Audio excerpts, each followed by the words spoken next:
Up+Adam. Tractor systems are offline. We are Beyond FM. Beyond FM. The future of broadcasting is here. Up+Adam with Adam Montiel. It's community content from Concentrate. It's Up+Adam with Adam Montiel. Some say life is where it begins. Straight to the stars is where it ends. Yes, some say life is just where it begins. Straight to the stars is where it ends. Only to start again. Hump day looking good. How are you? Thank you for being Up+Adam. My name is Adam Montiel. Wednesday in SoCal. It is gorgeous, getting warmer. Today's show, looking forward to it. Look, we have all felt it. The Sunday night scaries, the dread, the tight chest, the email you don't want to open. For so many people, it's not the job that's breaking them. It's the boss, the control, the gaslighting, the verbal jabs that somehow get excused as just their style. Today on Up+Adam, we're talking about the bosses no one warns you about. The ones who drain your confidence, your health, and your love for the work that you once lived for. I remember doing what I was always passionate about doing, radio. And here I have a program director and a boss who everything from calling you retarded to comparing you to their developmentally disabled family member, saying even this person could do this. Just the gaslighting, the jealousy.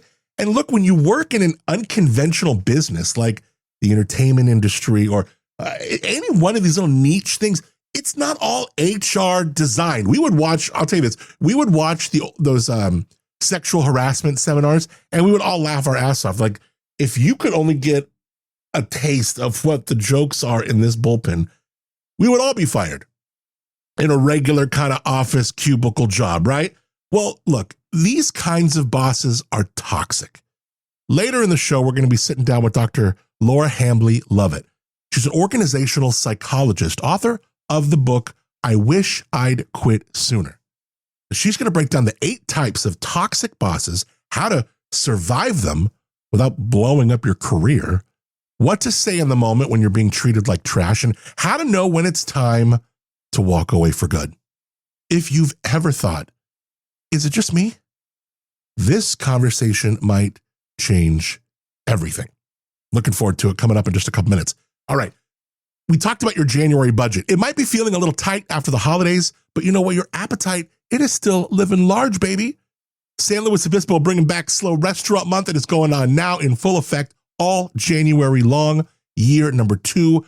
And this is basically the city saying, hey, go eat well and don't feel bad about it. All month long, more than 60 local restaurants, breweries, wineries, cafes are rolling out the deals. We're talking discounted dishes, happy hour steals, full-on pre-fee menus that actually pencil out. January is usually a slower month for spots like this, so this is the perfect excuse to show some local love to the places that keep slow delicious and with full of character from a culinary standpoint year round. That's what they do. Maybe try that spot you always talk about but never get to, or maybe try something new at a spot that you frequent, and it just works. During last year's restaurant month, local restaurants saw a 4% year-over bump in sales tax revenue. That's real impact. The city has teamed up again with Up+Adam, stoked on that, and yes means that we're going to be talking all throughout the month, as you have heard that we have. Today's not a full-on restaurant month episode, but every day I want to let you know to get out there. What did I do yesterday? I went to Cali Tacos. I'll tell you about this place real quick. Cali Tacos, they're huge in the SYV and San Ynez Valley. I could see one person going, what? And they're up here in the public market, San Luis Obispo's public market. And man, their stuff is the bomb. It's so good. So good. I think they got more tequila. I thought Fish Gaucho and Paso had like the biggest tequila. I'm sorry, boys, but I think these guys got you beat. I mean, I have never seen more tequila. They got the most tequila in town for sure. So I'm excited to team up with the city of San Luis Obispo, giving you all the info on Slow Restaurant Month. You can get to visitslow.com/ Restaurant Month. For more, we got links in the show notes, and all month long, let's show these people some love. It's Up and Adam with Adam Montiel. All right, my guest today is an organizational psychologist with over 25 years in the field, and she's not just talking about toxic workplaces. She's given people the tools to escape them. Dr. Laura Hambley Lovett, the author of the book, I Wish I'd Quit Sooner, Practical Strategies for Navigating and Escaping a Toxic Boss. This book is part survival guide, part empowerment blueprint, and it's packed with real stories, psychological insight, and strategies that work, especially if you're still stuck under someone who's abusive, manipulative, or just plain toxic. She's here to help us understand why good people stay in bad situations, how to handle a toxic boss in the moment without losing your cool, without being insubordinate, and what it takes to rebuild your career after you finally walk away. Excited to welcome Dr. Laura Up and Adam. Thank you so much for being here. My pleasure. Yeah, it's early in my time zone, but happy to be here. So tell me where you are. Where you at? I'm in Calgary, Canada, Mountain Standard Time. I have some friends in Calgary. Good people. I love it. They try to get me up to that Stampede every year. It's fun. You should come. I bet. Yeah, I love it. I love the kind of people you have. I think probably Calgary's got to be like Canada, everyone's nice, but Calgary, I feel like are my type of people. I like them there. Oh, thank you. I grew up here, so I appreciate that. Cool. Now, look, we have all had that Sunday night dread, right? That knot in your stomach, the sleep that doesn't come. And yet so many of us stay. We stay because we think we have to, because we think it's normal. In all your research, what do you think is the single biggest lie we tell ourselves that keeps us working for a toxic boss longer than we should? That you're never going to be able to get another job that pays the same or that is as good. That would be the number one lie. Simply not true.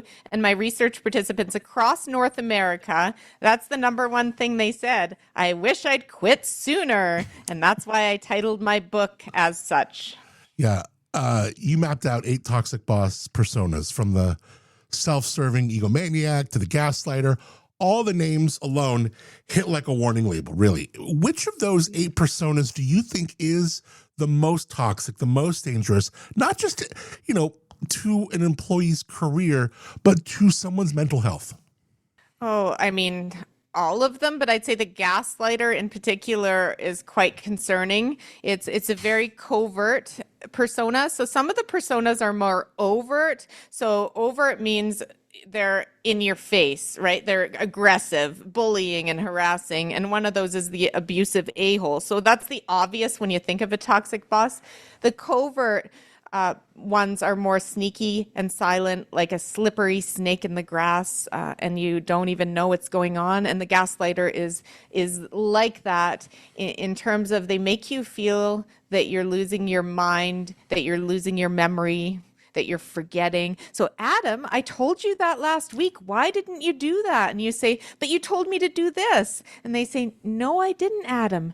Adam, are you getting enough sleep? Right? So you start to think, gosh, maybe it's me. And then it erodes your sense of reality almost. That's really, really scary. And the title of your book, Dr. Laura, it's not just practical, it's kind of confessional too. I mean, I Wish I Quit Sooner carries regret, release, kind of a revelation, and just all those 5 words. When you think about the moment you knew that you had to leave your own toxic boss, what was the tipping point that turned fear into action? Oh, I have a couple of toxic boss stories in there of my own, and one was called the Ice Queen, and I only worked for her for a couple of months. I had my PhD. I had just finished a maternity leave with my first son, and I got into this consulting role, and I was really excited. I mean, I was always a high achiever. You don't get a PhD if you're not, right? But I was in the workplace, and I was ready to prove myself, and she was just such a control freak, a narcissist, and an abusive a-hole, and she started to damage my self-esteem. And she was very harsh and critical. I like feedback, but it was derogatory and harsh and critical, like to the point of just Punitive. bringing me to my knees. Yeah. And I left, and I remember the feeling of just, I've had enough. Goodbye, good riddance, right? That feeling of, I'm going to take back control of my career. I don't have another job, but dang it, I'm going to get another job and get the heck out of here. And it was a feeling of liberation, but not many people have that flexibility. They're often tied in tightly financially, and they're not just there 2 months like I was. Sometimes they've been there 20 years, and then a toxic boss comes into their life. Yeah, because you're right. Some people can't just walk away. They've got bills, kids, aging parents. They're kind of stuck, at least in the moment. For someone who knows they're working for a toxic boss and can't leave just yet, what's the smartest, most like soul-saving thing that they could start doing today? Today, they could grab my book, which comes out January 13th. I wish I'd quit sooner. I'm joking, but I'm not, because the book walks you through every step of the way, and it has exercises and journaling and checklists and things that you can do, because once you start doing things, you realize I'm not alone. This is what I'm dealing with. I'm dealing with these 4 personas. These are the impacts it's having on me. And the impacts are so scary. It's not just your mental health, it's your physical health. There's data linking a toxic workplace to cardiovascular health, and blood pressure and gut issues and stuff like that can all come to the fore. So I would say that that's something to be wary of, and to take the time to get support. Talk to someone, a trusted friend, a trusted colleague. Get a therapist, a career coach. Those people can give you that objective sounding board and that support and empathy that you'll need. In chapter 3, I love this. You stress document, document, document, like it's gospel, right? Because when you're gaslit, the truth can feel blurry. Paper becomes power in a way. How does the simple act of documenting a toxic boss's behavior start to shift the psychological dynamic for the person being mistreated? It's very cathartic to do so. It gives you a sense of power. Never do it on your work devices or laptop. Never. Always do it on your personal device or even a journal that you're going to be, the date it happened, what happened specifically. So if I was a fly on the wall, what would I have seen and heard? I want you to note that. And then if there was anyone else there, okay, I want you to note that. So maybe you were in a Teams meeting and there was 3 more people. Who was there? And exactly when it was and how it impacted you. And how it impacted you helps you to draw that connection between the abusive behavior and then the impact on you. And over time, you'll see patterns emerging, and you'll be able to feel like you have a bigger picture on this, because usually your sleep suffers with it and you're not able to remember things as clearly. I lived this. There was a radio station I worked at. I worked under a boss who was openly verbally abusive, demeaning, clearly threatened by the success of a show that I was doing with a co-host. And I would even talk about that with the general manager. And I don't know if it's like sometimes when there might be numbers or bottom line or things the boss is doing that where they want to keep him. I don't know, but it even got acknowledged to me privately from the general manager, like, look, I get it. I know you're dealing with this, but for years, nothing changed until I finally hit my limit. Something blew up and I spoke up. And then, of course, we, especially in California, we have all these kind of HR things now, and it got walked up. So I guess, what do you say to people who are being mistreated by a toxic boss when it's not a secret, when leadership knows the behavior is documented, and yet the system is still kind of allowing it to continue?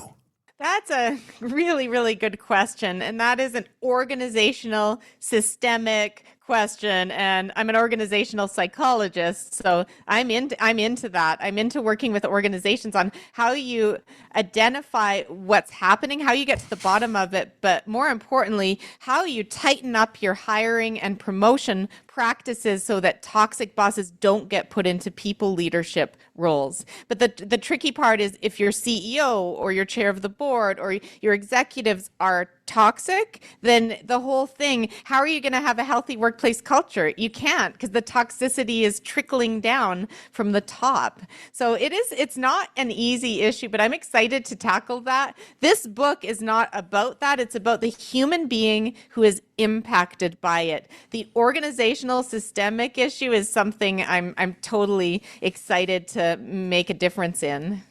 Now, let's say you're not quite ready to quit. You're documenting everything. You've got your book, maybe planning to walk it up the ladder. I don't know. But you still have to be in that room. Take those meetings. Respond to the shade, the digs, the condescension. And you're thinking, how do I hold my power without losing my job? Like, what is the smartest way to deal with a toxic boss in the moment, right? Face to face, to stand your ground per se, without playing your hand too early or being seen as insubordinate.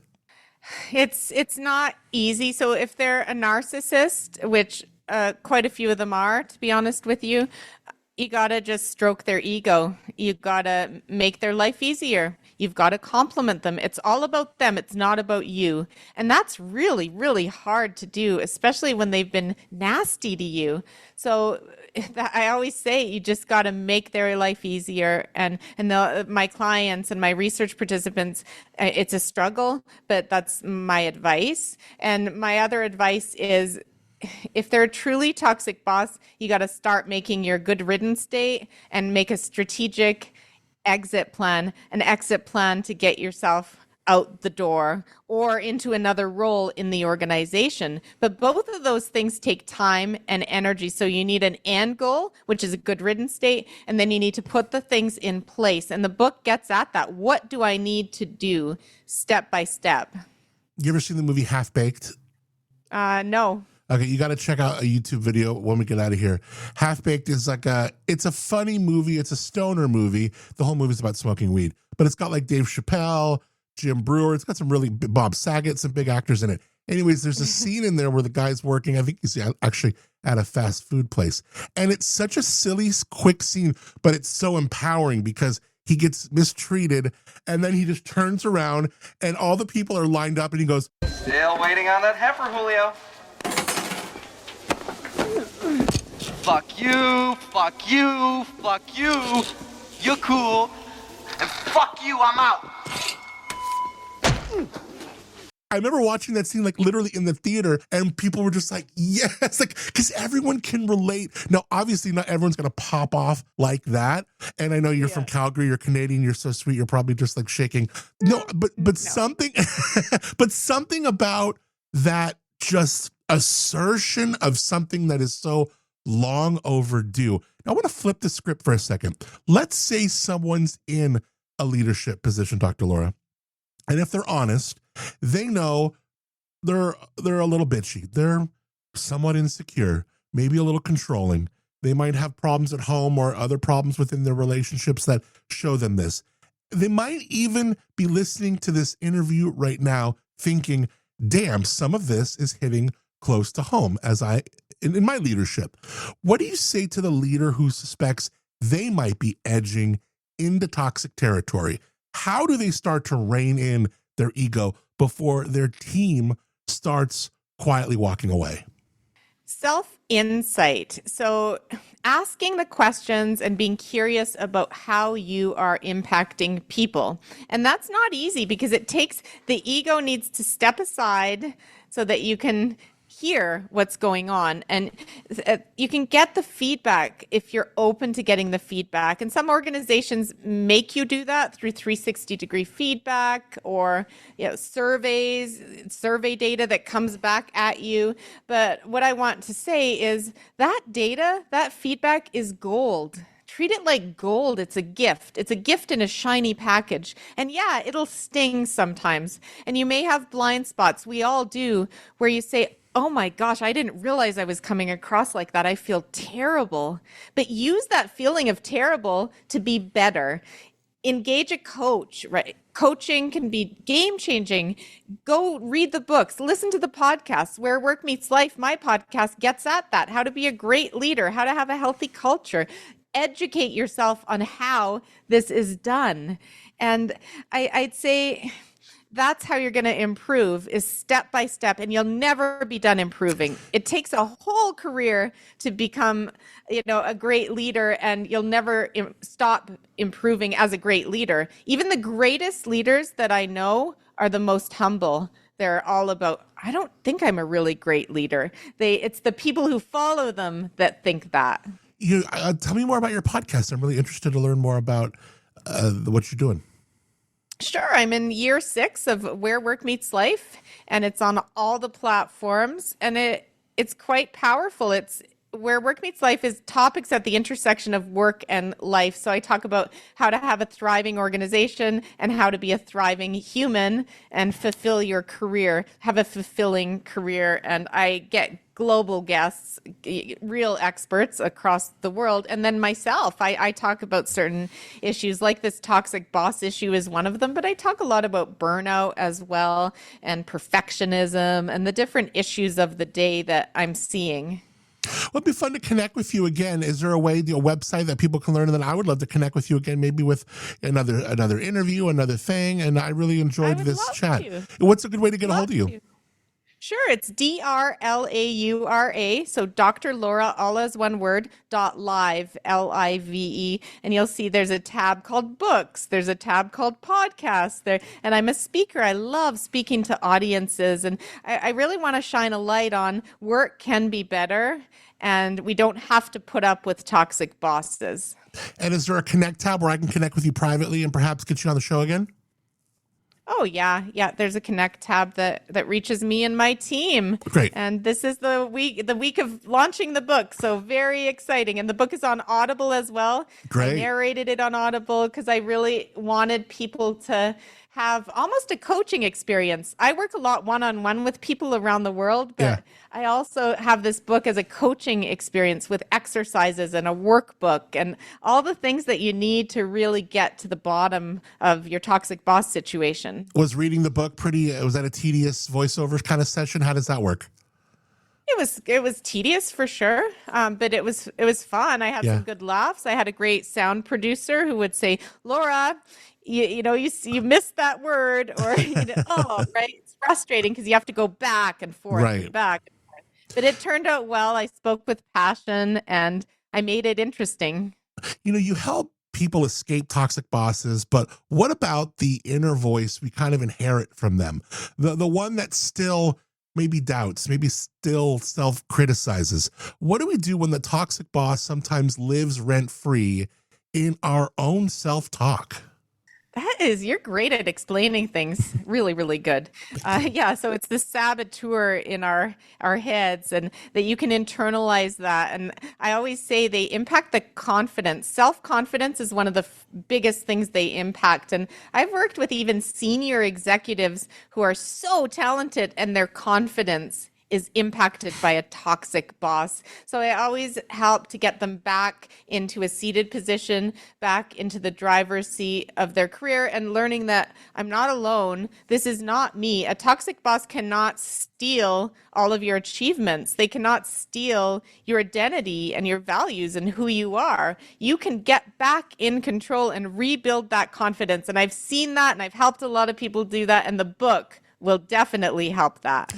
Let's end on a real high note, because you don't just help people quit. You help them rise, thrive, lead, and you turn survivors into kind of torchbearers for this work you're doing. I think it's awesome. I think you're awesome. I've really enjoyed meeting you. What is the biggest transformation you've witnessed in someone who escaped that toxic boss and finally got to shine? Oh, there's so many coming to my mind. They usually reach out and they say, "Thank you. I'm in such a better place now. I'm just thriving. I'm in a healthy team. I no longer have to work on eggshells, and I just got a promotion to whatever." Yeah, and I love it. Thank you for making me believe in myself again. Good stuff. Dr. Laura Hambley Lovett, really appreciate your time. I will put links in the show notes to the book, I Wish I Quit Sooner. This is so good. Dr. Laura, really appreciate you. Thanks again for being Up and Adam, and we'll get it out. We'll cross paths again. I would love that, Adam. Thank you very much. Sounds good. Some say life is where it begins. Straight to the stars is where it ends. Only to start again. All right, big thanks to Dr. Laura Hambley Lovett for bringing her heart, her expertise, and her hard-won wisdom to the show today.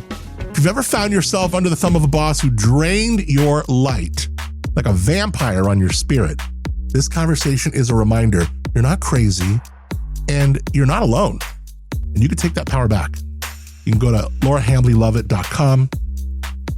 All the links in the show notes to her book, her podcast, her website, all of it. So check it out.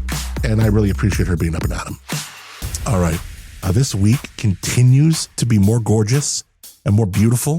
It's like in slow. It's like this light breeze, mid to upper 70s. Had shorts on the other day. I was doing some stuff on camera, so I didn't want to wear shorts. So I had to put pants on yesterday. But I put where are my lightest, most feathery pair of corduroys I could sport today. It is just so beautiful. Sporting sandals. It's feeling good outside. So lucky we live here. SoCal looking beautiful. So enjoy the rest of the week. Tomorrow, Thursday, more restaurant month. You've heard of My Friend Mike's. We're going to interview Mike from My Friend Mike's. I'm excited to learn about what kind of, fentanyl he's putting in that bread he's doing. I mean, it's so addictive. It's so incredibly just yummy good. What's he fermenting in there? It's so yummy. So we're going to talk about My Friend Mike's Pizza, all part of Slow Restaurant Month. Again, get to visit slow.com/restaurant month for more. Until then, Moonshiner Collective want to thank you for giving us original music on the show called Start Again. Stream them wherever you get your music. Also learn more at moonshinercollective.com. My friends at Timbre Winery, Timbre. Taste their wines in the village of Arroyo Grande. You can also learn more at timbrewinery.com. And I thank them for the Timbre Lowbro Studios. And you, I love you. I thank you so much for connecting here, being here, and being part of this community. Thank you for visiting the restaurants that we talk about with Slow Restaurant Month, visiting friends like Life Elements or Mr. Putters and Andy's Awesome Arcade. Any business that we feature here on the show is worthy, and I just love that we are a community here that supports like that. You're supporting local broadcasting right now, done in no other way. So I just appreciate you so much. Thank you for being here. My name is Adam Montiel. Till tomorrow, have a great day. I hope your week is going fantastic. Thanks again for being Up and Adam. Some say life is where it begins. Straight to the stars is where it ends. Only to start again. Let's start again. We'll start again. Let's start again.